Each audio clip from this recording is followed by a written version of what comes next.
Você já ouviu falar em literatura fantástica? Hoje nós vamos conversar com um autor de Agudos, que trabalha aqui em Bauru, enfim, na cidade vizinha, e tem isso desde menino em sua cabeça. E das histórias da brincadeira, dos jogos com os amigos, surgiu uma trilogia que nós vamos comentar hoje aqui, saindo da Lua, partindo para o Sol e chegando ao céu para entender esses três elementos numa criação de um mundo imaginário que está distante da nossa realidade do dia a dia, e exatamente por isso é o que se chamam de literatura fantástica na definição de gênero das publicações pela editora Ideia.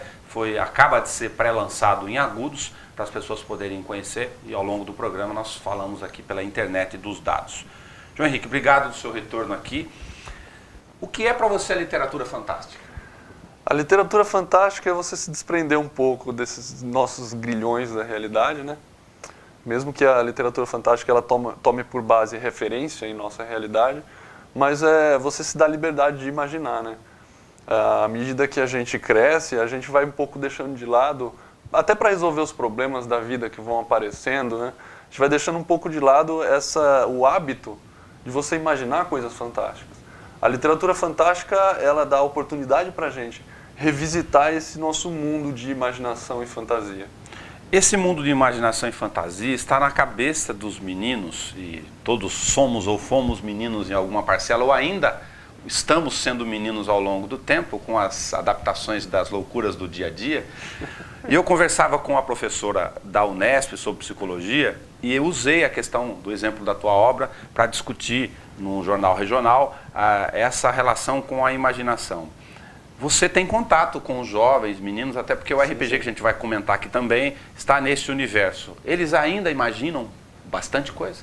Olha, o que é interessante é que assim, essa geração, ao contrário da minha geração, essa geração mais nova, eles têm bases muito sólidas de imagens incríveis. Aí, o que eu estou querendo dizer? Que os filmes hoje, os jogos hoje, eles fornecem uma riqueza imagética, por assim dizer, muito maior. Então, assim, o repertório de imagens que eles têm são diferenciados dos repertórios de imagens que nós temos. Aí, voltando a lembrar que na sua infância, os jogos de videogame, os filmes, eles estavam num nível que hoje é completamente diferente.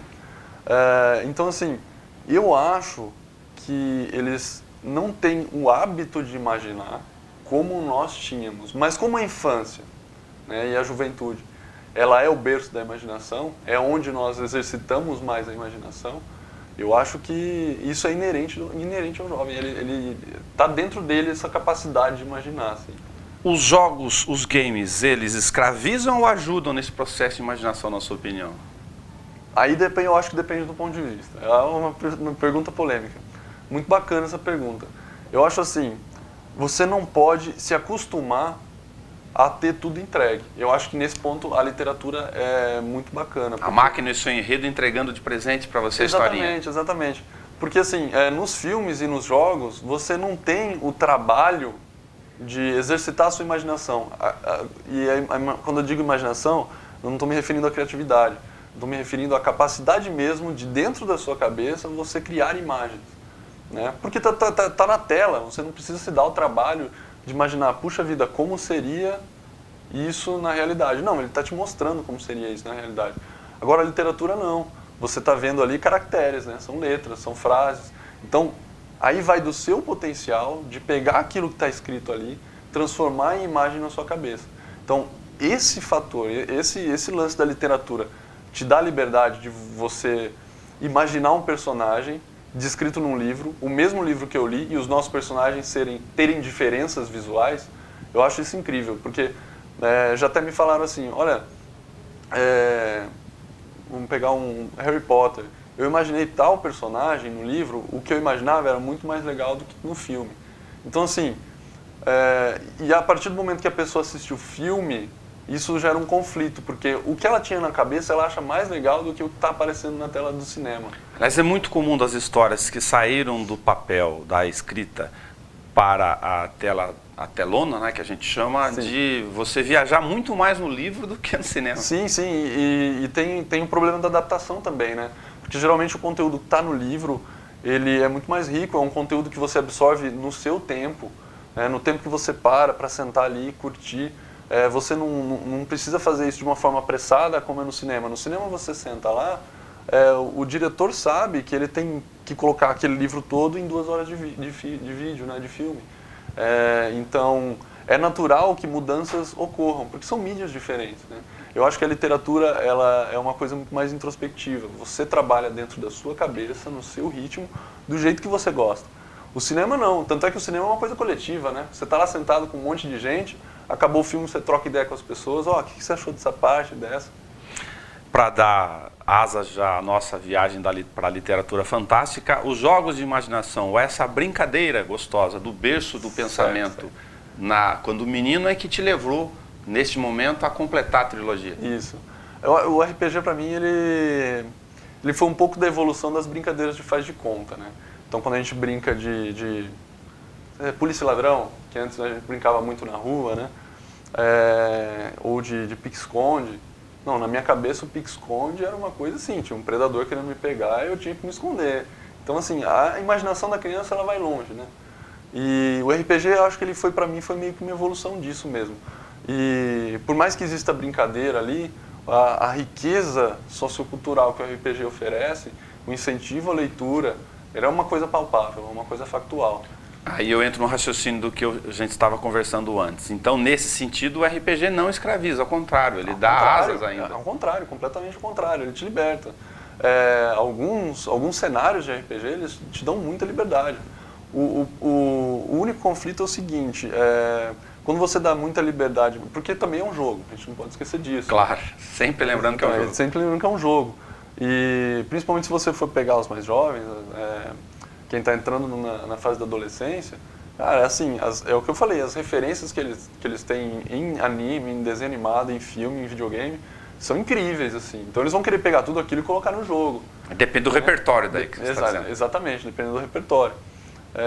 Então, assim, as regras estão ali justamente para deixar o meu jogo, eu estou jogando com você, deixar o meu jogo compatível com o seu, para a gente poder conviver ali naquele ambiente de game, né, de jogo. As regras, então, fazem com que repertórios absolutamente diferentes, se não pega um muito nerd e um outro muito eletrônico, o jogo acaba nivelando de alguma forma, para desenvolver o jogo. Exatamente, até porque, não coincidência, as regras do jogo do RPG elas são muito calcadas em matemática, né? Então, enrolamento de dado. Então, assim, a matemática é uma linguagem única e universal, né? Agora, amarrando esse raciocínio que a gente estava falando sobre o berço do pensamento e da imaginação, eu levei, como disse, o seu exemplo para um raciocínio de matéria de jornal, para 2 doutoras em psicologia escolar e em literatura infantil e educação infantil, ambas comentaram a mesma coisa relacionado a esse ponto da questão do pensar e da imaginação. A escola atual deveria se valer de ferramentas como o RPG, adaptadas ao horizonte pedagógico, sim, é verdade, mas para fugir não só da mesmice, mas de exercitar efetivamente a capacidade de pensar. Parece óbvio, mas fazer o menino, estimulá-lo à imaginação. Sim, eu sou completamente a favor disso. É lógico que eu estou ciente das dificuldades, porque assim, se você pensar num grupo grande de RPG, a gente vai pensar num grupo de 6 até 8 integrantes. Nós sabemos que uma turma, uma escola, tem 30 para mais alunos. Que se dividam em vários, então, né? Que se dividem em vários, mas assim, nós entendemos que seria uma atividade extra-classe, né?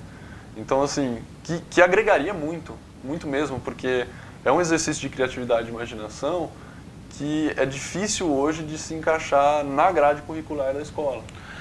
Eu falei com você que no Câmara Livre, um programa de perfil que faço aqui semanalmente na TV Câmara, fiquei te instigando, era natural do ponto de vista do autor literário, que você não contasse as relações entre a Lua, o Sol e o céu. Agora tem uma oportunidade, como você completou a trilogia e acaba de lançar a 3ª parte, dizer assim, o céu, fala sobre esse universo ou esse mundo que você criou. Por que esses 3 elementos?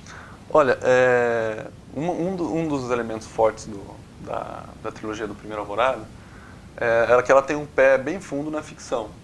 Tanto é que, conversando com o Rodrigo, né, o editor da ideia, a gente resolveu meio que classificar o livro como ficção e fantasia, né? Tendo em vista que existem muitas máquinas fantásticas lá também. Então, assim, dentro desse cenário de ficção, a história se passa num mundo que dá a entender que é um futuro distante. Né? Então, aconteceu, da minha parte de criação, imagina assim, como seria o nosso mundo, a nossa sociedade, ou alguma sociedade que ainda existisse, daqui 100 anos, e daqui 500, e daqui 1000, e daqui 3000, o que vai acontecer? Nesse mundo do primeiro Alvorada, como que essas pessoas vão viver? E qual é a ligação delas com a gente hoje? O que a gente vai deixar para elas? Então, rolou essa filosofia de o que nós estamos fazendo aqui hoje, para uma pessoa que vai viver daqui 1000 anos, olhar para trás e falar assim, puxa, esses caras, eles fizeram isso, isso e isso, é por isso que a gente está aqui hoje. Mas o título dos livros, ele se explica no seguinte, depois dessa filosofada minha, depois dessa linha de raciocínio que eu tomei, até olhando um pouquinho as ruas de Agudos, eu gosto de olhar bastante as ruas assim, porque eu escuto muitas histórias do meu pai, né, contando, que, se você for ver bem, é uma curva de tempo que não é muito grande. É do meu pai para mim, é o um detalhe, de uma geração. Teu pai é o contador de histórias da tua relação mais imediata. Ele conta muitas histórias.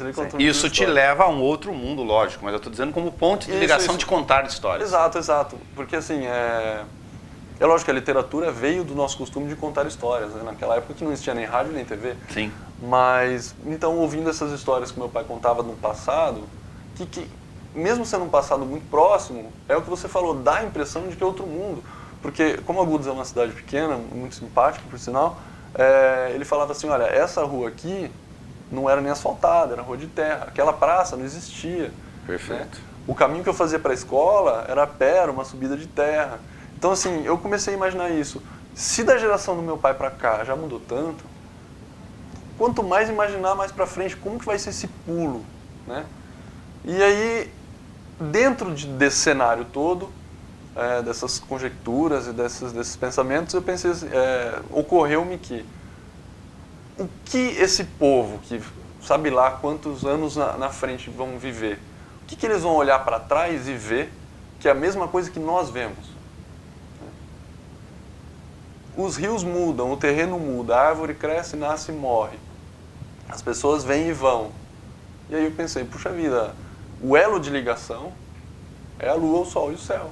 Que eles vão estar sempre aí, pelo menos por alguns milhares e milhões de anos. Né? Os 3 elementos. Os 3 elementos, a lua, o sol. Você escolheu os 3 elementos, então, com um ponto de intersecção, como se eles fossem infinitos nessa relação, seja qual for o mundo que for mudar Exatamente. aqui. Exatamente. É que quando a gente fecha a trilogia, aí eu me permito explicar isso, porque assim, ao decorrer da trilogia a gente tem um salto de tempo do segundo para o terceiro livro, que como a gente conversou no Câmara Livre, eu falei para você que são 20 anos de diferença. Sim. Né? E é proposital, no caso desse pulo de tempo? Foi uma forma que você usou de efeito de linguagem? Exatamente. Dentro da história, foi uma forma que eu encontrei de mostrar para o leitor, olha como esse mundo mudou, né, do segundo para o terceiro livro. Entendi. Né? Como esse mundo mudou e será que essa mudança é permanente? Né? A gente sabe que as mudanças nunca são completamente permanentes, mas como essa mudança afetou a vida das pessoas e a sociedade que vive ali naquele universo. Agora, a sociedade que vive nesse universo da trilogia que você colocou, dessas alvoradas todas aí, eles têm algumas coisas mais fantásticas, não no sentido literário, mas no sentido de superpoderes, diferentes dos nossos? Tem sim, alguns tem sim. Eles não sabem explicar exatamente o que é, como nós também não sabemos explicar exatamente fenômenos que nós conhecemos, que nós sabemos que acontecem e até hoje não se sabe por quê. Dentro da realidade deles, principalmente no primeiro e no segundo livro, e aí já dá para ver a mudança que acontece para o terceiro. Eles conheciam uma fonte de energia que eles chamavam de quarta energia. Né? E eles usavam muito isso como fonte de sobrevivência mesmo. Eles convertiam essa energia em eletricidade. Okay. Então eles se abasteciam dela. Eu lembro que você mencionou da questão da quarta energia. Exatamente, agora me permite explicar um pouco mais. O que acontece é que eles detectam essa forma de energia também em pessoas. E coincidentemente essas pessoas elas têm capacidades sobrenormais. A gente chama dos paranormais, mas assim, eles não conseguiram mapear exatamente quais são as capacidades dessas pessoas. Mas nós temos ali alguns personagens chaves que você identifica esse potencial. Na verdade, é até um dos personagens principais, né? Então, é interessante de ver como essa pessoa, com essas capacidades diferentes, ela encara a mesma realidade dos outros personagens, né? Ela consegue prever alguns acontecimentos um pouco antes. Então, assim, são coisas que às vezes a gente identifica na nossa própria realidade. Tipo, puxa vida, eu pensei naquilo e aconteceu, olha que coisa. A gente tem a impressão que a gente está fazendo uma previsão. Então, assim, são coisas interessantes que acontecem no livro em torno disso. Eu me lembro de um detalhe que você está falando, a relação noite e dia é completamente diferente da nossa, do ponto de vista de sobrevivência. Exatamente, do ponto de vista de sobrevivência é completamente o oposto. Porque nesse mundo do Primeiro Alvorada, o sol não é amistoso, né? Eles têm muito medo do sol. Então, bom, o lado de fora está congelado, um sol me machuca. Na superfície tem criaturas selvagens que colocam minha vida em risco. O que eu vou ficar fazendo lá fora? Nada, né? Eles criaram abrigos subterrâneos, passaram a sobreviver nesses abrigos subterrâneos. Como o sol é perigoso, sempre que eles precisam subir, eles saem à noite, né? Então, mudou completamente o cotidiano deles. Eles vivem ao contrário. Eles vivem de noite e dormem de dia. Entendi. Na terceira parte, no céu, você se preocupa em fechar esse raciocínio, se deixa pontas em aberto, o que as pessoas devem ou podem esperar, cada qual com o seu processo imaginário? Legal. Na outra conversa que nós tivemos, eu disse que já me falaram que o final do segundo livro é tão bacana que me questionaram assim, puxa vida, será que precisa de um terceiro? Vendo o resultado do terceiro livro hoje e no pré-lançamento que nós fizemos em Agudos, eu fiquei muito feliz, muito satisfeito. Então eu vejo que sim, esse livro tem cabimento, sim. Na verdade, eu gostei demais do encerramento da trilogia. Ela amarra quase todas as pontas. Algumas pontinhas elas ficaram soltas, não prejudicam a experiência, mas elas vão ser justamente amarradas em crônicas que eu estou terminando e elas vão ser postadas na internet. Tá. Aí tem um outro elo, então, desse mundo imaginário. Tem um lado real dele aqui, que é ir para a internet, no sentido nosso prático aqui. Exatamente. Eu fiquei pensando assim, puxa vida, eu já absorvi alguns materiais culturais, tanto de literatura quanto de game, que me ofereceram cenários e mundos tão legais que eu queria um pouco mais. Então eu fui na internet procurar e me decepcionei, não encontrei muita coisa. Como a internet ela é um meio dinâmico, ela permite você estar atualizando ela constantemente à medida que a gente trabalha nesse projeto. Agora, se você tem um nascedouro do seu processo imaginário, desse mundo com essas trilogias, da relação dia e noite, todos os processos invertidos, cada qual com seus medos, os seus predadores, certo, e a forma de sobrevivência, você acha mesmo que ele não cabe no mundo do game? Pelo contrário. Um dos meus sonhos é ver ele em formato digital interativo, que é um game, né? A molecada que lê e gosta, olha aquilo e fala assim, olha, isso daí eu queria ver numa tela de cinema, eu queria jogar no meu computador. Então, assim, entende-se por quê, eu entendo por quê. Porque, na verdade, é uma linguagem, dentro do Primeiro Alvorada, a linguagem escrita ela é bem direta. Entendi. Ela não tem muitos floreios. Então, você escreveu para o público, lembrando em você lá com 14, 15, sei lá, 16 anos? Eu pensei muito nisso, mas não me pautei exatamente nisso. Na verdade, eu me pautei em... geralmente eu começo a criar ao contrário, né? Então eu começo do final. Então... você começa a sua história? Eu começo do final e aí eu idealizo o final, aí eu vou pro começo e aí o miolo acontece por osmose. Mas... depois que eu planejei esse final, depois que eu pensei, puxa vida, talvez um final assim seria muito legal. Qual que seria a estrada até esse final? Eu não idealizei exatamente assim, olha, esse público dessa idade. Mas o que eu coloquei para mim, como regra, é assim, não perde tempo demais em muitos detalhes específicos para a história fluir. Então eu queria que a história fluísse, como acontece no cinema, né? Quando você assiste um filme que ele se prende demais a uma parte ou a um fato, ele te cansa um pouco. Você fala assim, puxa vida, dá para andar um pouquinho mais a história. Dá mais dinamismo. Dá mais dinamismo. E aí eu pensei assim, mas e quem quiser mais detalhe? Pô, a internet está aí para isso, né? Perfeito. Então, detalhes descritivos que enriquecem o mundo eu coloquei no site. Eu prefiro perder ali tempo falando sobre os personagens, investir tempo, na verdade, falando sobre os personagens, sobre alguma ação decisiva que aconteceu na trama do livro, do que ficar tempo demais descrevendo uma arma ou um equipamento que eu tenho na minha cabeça funcionamento. E se você quiser investir seu tempo detalhando isso, você vai no site que vai ter lá. Mas aí tem sempre o mundo dos matemáticos e dos detalhistas aí. Exatamente. O jovem, o menino, ou enfim, o leitor, né, de todas as idades que gosta dessa relação com o universo, uma boa parte, como tudo, ele não vai se contentar em entender a relação da Lua, do Sol e do céu só. Ele vai querer saber o mecanismo daquela arma ou daquele poder específico que você desenvolveu. E aí ele vai no site, cara, e lá ele vai encontrar tanto a explicação quanto o desenho da arma, ilustrações sobre o livro, né? Esse processo de conversa com os personagens ou os seus elementos todos, sejam eles de uso ou de questões mais abstratas, você mantém no site? Você vai manter no site agora? Pô, o site está lá, né? E eu tô procurando abastecer mais ele, até porque tá chegando o terceiro livro, né? Já fizemos o pré-lançamento. Tem as imagens de trabalho do terceiro livro, que são fundos de parede para o computador, algumas ilustrações, novas descrições e curiosidades. Então, daqui para frente, né, a partir do momento do lançamento desse terceiro livro, a gente vai começar a enriquecer mais ainda o site. Embora seja um outro universo, sejam relações completamente diferentes do nosso materialismo, da forma de viver aqui, me mata uma curiosidade. Tem algum personagem lá, seja de qualquer uma das 3 etapas da trilogia, que vieram de alguma forma de alguém que você conhece ou de alguma coisa que você viveu? De alguém não, mas assim, os personagens eles partem de pontos de referência do meu repertório, que é aquilo que nós estávamos conversando. Okay. De coisas que eu li, de coisas que eu assisti.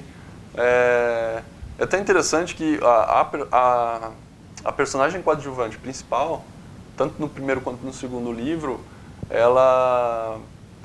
eu me baseei muito na personagem da Jean Grey, dos X-Men, que foi a criação do Stan Lee, que é quadrinhos puro. Entendi. Por quê? Porque até estávamos conversando agora das capacidades sobrenormais. Porque essa personagem, a Jean Grey, ela faz parte dos X-Men, que é um grupo de super-heróis mutantes. Ela tem, obviamente, capacidades sobre-humanas. Então, assim, mas ela tem um quê diferente dos outros, porque como os poderes dela são psíquicos, então ela lida muito com pensamentos, com memórias, com até investigar as memórias das pessoas e coisas do tipo. Fora os poderes de levitação e coisas desse tipo.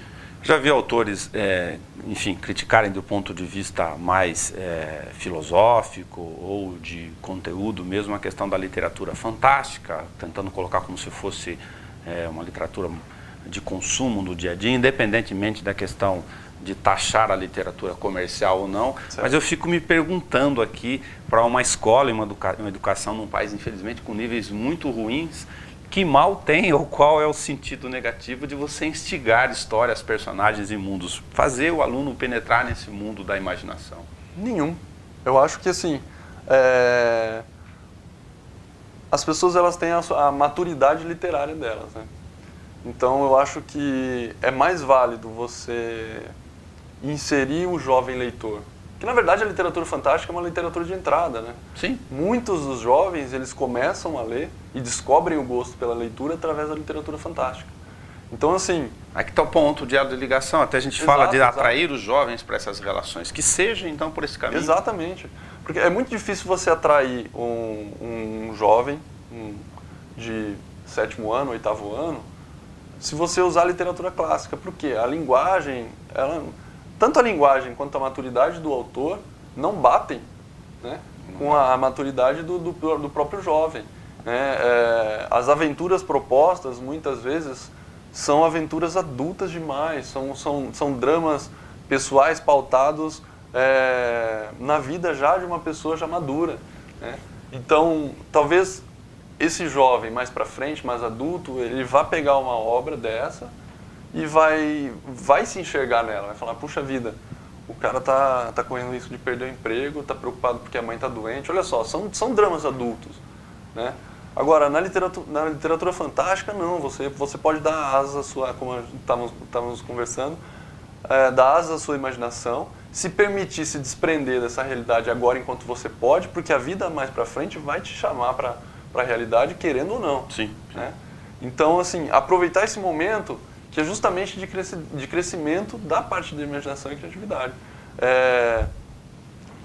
O que eu acho legal dessa literatura fantástica ser uma literatura de entrada é que isso também não tira nenhum crédito dela no próprio cenário literário. Muito pelo contrário.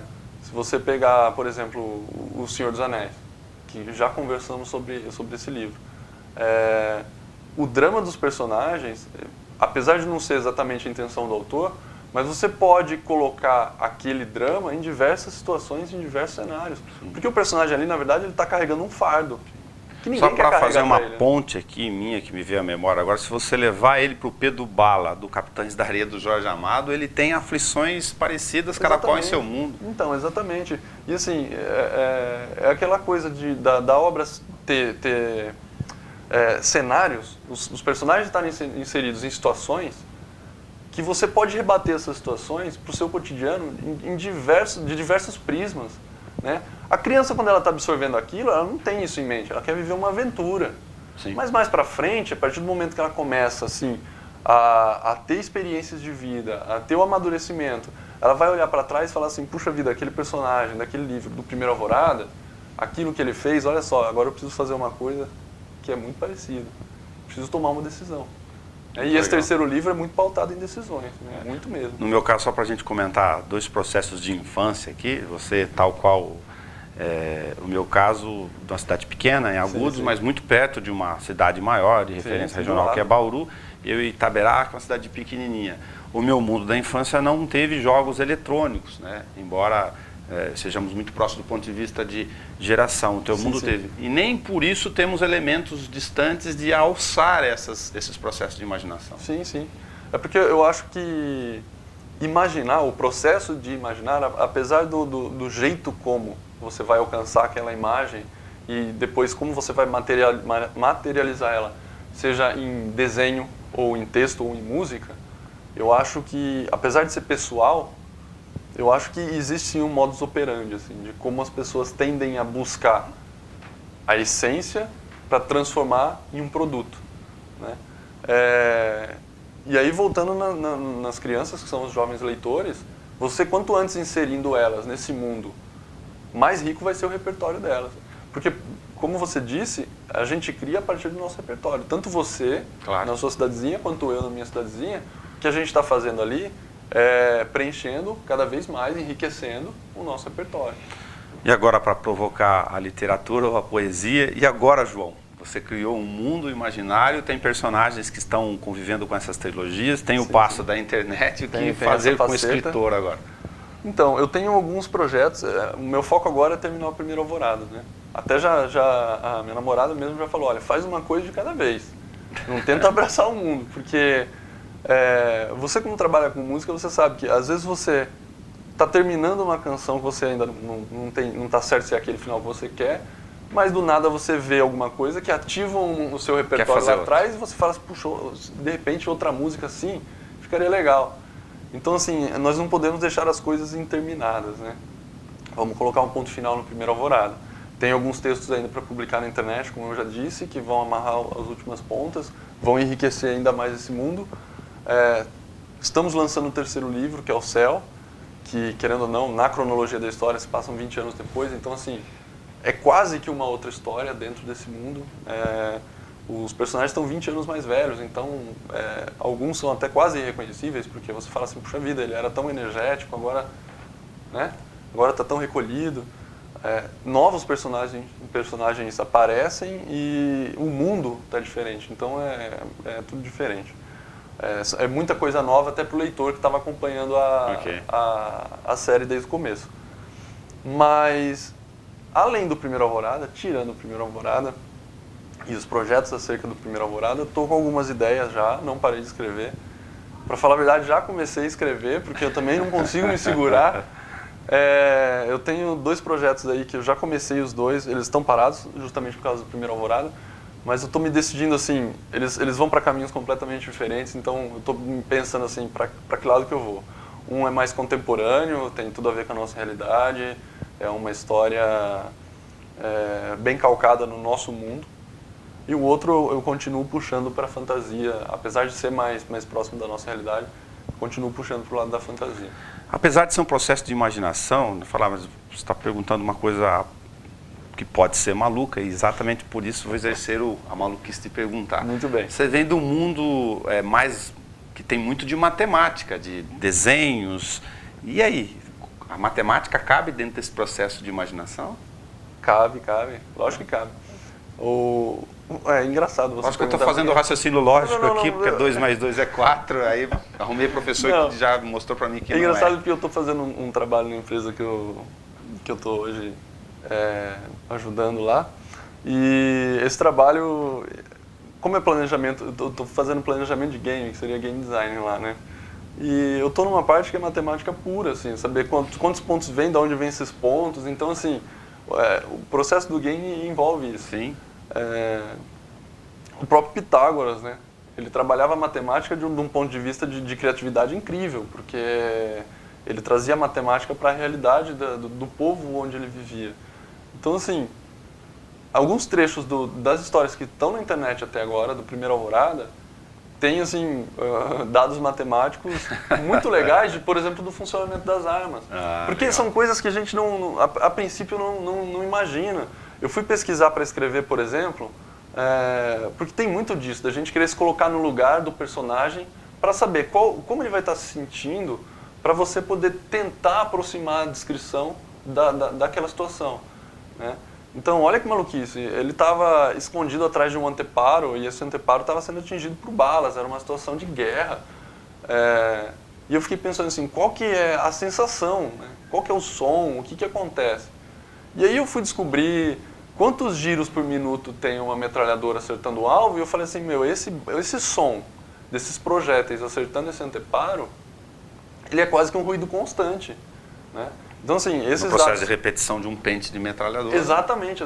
Um pente rotativo, né, que é um tambor, que é mais rápido ainda. Sim. Então, assim, as armas do Primeiro Alvorada, então, são mais avançadas ainda, elas têm 2 canos, então elas tiram 2 vezes mais rápido, é um negócio assim. Eu falei assim, nossa, a velocidade que essas balas viajam, acertando esse anteparo. Então foi física e matemática pura, assim, como que eu vou escrever e passar para o leitor isso de uma forma não numérica? Impossível, alguns números eu vou ter que colocar, né? E tem a matemática da literatura, que depois é o editor que vem cobrar. Quantas páginas vai ter esse livro? Você faz alguma ideia de que tamanho vai ficar esse livro?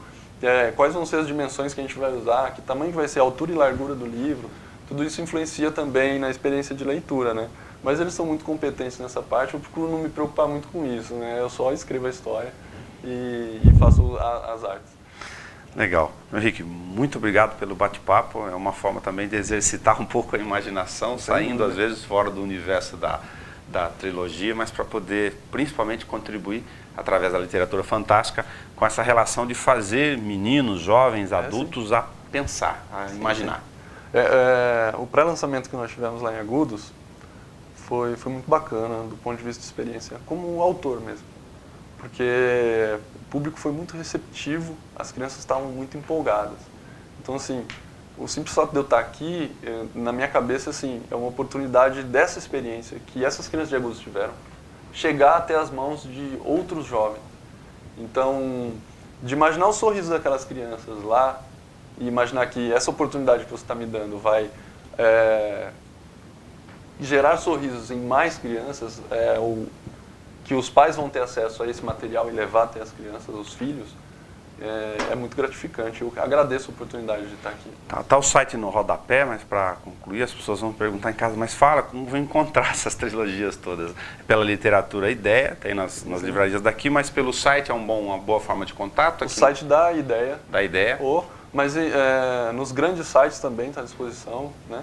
Das grandes livrarias, que se você já tiver o catálogo. Na verdade, o catálogo de distribuição da obra do Pascoal, se você digitar a trilogia, Primeiro Alvorada no Google, né? Que a gente dá uma googada lá. Você vai ter grande facilidade. Se não, faça contato com as crônicas e esses fenômenos aí. E o nome da editora é fácil de lembrar, né? Procura Ideia lá, editora Ideia, vai encontrar fácil, tranquilo. Muito obrigado pelo bate-papo. Eu que agradeço. Leia, estimule seus filhos a ler. Leitura faz bem, pode acreditar.